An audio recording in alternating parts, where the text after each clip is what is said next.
My wife found out about my views on cheating, and realized I'd choose not to cheat because of our kids and not because of her, so now I'm in the doghouse. My wife is upset with me because of a conversation I had with one of my ex-friends this weekend. I have been friends with Jason, 38 meters, since high school. Our families are also close, and our kids are of similar ages. For context, Jason is married and has 2 young girls. Last month, Jason's wife Bree received anonymous messages about Jason cheating on her. She snooped around and learned that Jason was having a 2-year-long affair with one of his co-workers. Bree was devastated and reached out to my wife. My wife and I supported Bree, and she confronted Jason and kicked him out of the house. He is living with his parents now and trying everything possible to talk to Bree and make things right. I faced a tough decision but decided to be there for Bree and the kids and cut contact with Jason. He has been messaging me and trying to talk to me since then.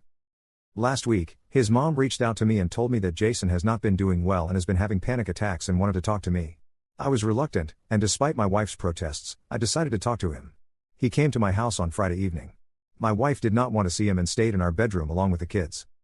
Jason was very apologetic and started telling me how he is so angry at himself, and how he broke up with his affair partner in order to make things right with his wife.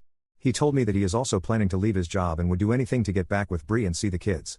He wanted me to talk to Bree so that he can at least discuss the situation and they can work on their marriage. I have never seen him cry and it was just horrible. He started complaining about how Bree has been ignoring him for the last several years and they were having problems, and that led him to make such a horrible mistake. I know it's not my place, but I completely lost it on him and told him to stop blaming Bree.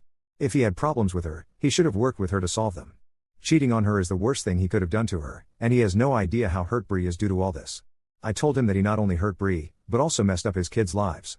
They did not do anything wrong and now have to suffer due to his selfish behavior. I told him that I know that husbands and wives may have problems, but his actions are punishing his kids, and their lives will never be the same after this. I told him that I am angrier at him that he destroyed his girls' lives, and he is a monster if he did not think of them before cheating on his wife. We both argued for a while and eventually, I told him that I cannot help him in this situation, and we will stand in Bree's corner and make sure she and the kids are taken care of. He left after that. My wife was appreciative that I did not support Jason and did not let him blame Bree for his horrible actions. Before sleeping, my wife asked me why I focused on telling Jason that he should not have cheated because of the kids. She said that Bree's life is also destroyed, and she is never going to emotionally or financially recover from this for a long time. She feels that the kids are collateral damage, but Bree should be the reason why Jason should not have cheated. I told my wife that from my perspective, I feel worse for the kids because they had such a nice, stable home and Jason messed it up for everyone. My wife told me that she knows I would never cheat on her, but if I were tempted to cheat, would I stop myself because I love her, or would it be because of our kids? We also have 2 girls. I told her that the main reason I would not do it is because I have morals, but if I were playing her game, I would stop myself because I would never want my daughters to go through this horrible situation. My wife was upset and furious at the answer because she feels that she should be the number one reason why I would not cheat. I understand her point and I love her very much. However, I really want my daughters to have a wonderful, perfect life with 2 loving parents, and that would be the main reason I would never do anything to sabotage it. Am I in the wrong because I prioritize my daughter's happiness over the love towards my wife? Is that a normal thing to do, or is my wife right, and she should always be my number one priority? What do you guys think? Update. I wanted to thank everyone for all your suggestions and comments. The week has been crazy, and I am just left numb since what happened yesterday. I can't help but blame myself for the mess that happened so far. I agree with all of you who said that the comments I made were horrible, but it was just an emotional week, and I'm not sure I'm thinking about things right. On the night I posted, I had a very long conversation with my wife. I apologized to her for telling her that our daughter's happiness would be the main reason why I would never do anything to hurt our family. I told her that she is the love of my life and how much I value all the things she has done for us. I understand that she is my wife, and I made a vow to her to be with her forever, and I understand how my statement was hurtful to her. She was luckily very understanding and told me not to worry about her. She said that she was hurt in that moment, but understands how much I love our kids. She did ask me why I even kept on bringing up the kids during my conversation with Jason, as that was the point in my argument with Jason where I lost my cool. The thing was, when Bree kicked out Jason after learning about the affair, she was a mess. Bree is a stay-at-home mom and does not have many friends. My wife is probably the closest friend of Bree, and hence she called my wife to tell her about what happened. As my wife went to her place, I volunteered to pick up Jason's daughters and bring them to our house to give Bree some space. Bree was having a mental breakdown since the incident, and my wife chose to stay at her place to look after her. I was watching the kids for 4 nights until Bree was okay enough to take care of them. Jason's older daughter, who is 8, kind of understood what was happening. However, his younger daughter is 4 and was just missing her parents. She is a daddy's girl and kept on insisting to me to call Jason to our place. It was heartbreaking to look at her and feel how irreparably her life will be affected because of Jason's selfish decisions. I just felt very sad inside during the whole situation. I understand that it is Bree and Jason's relationship, and I don't get to have a say, but I feel that was the main reason why I reacted the way I did. I feel lucky that my wife understood my emotions and was gracious enough to support me and not be upset with my unfortunate statements.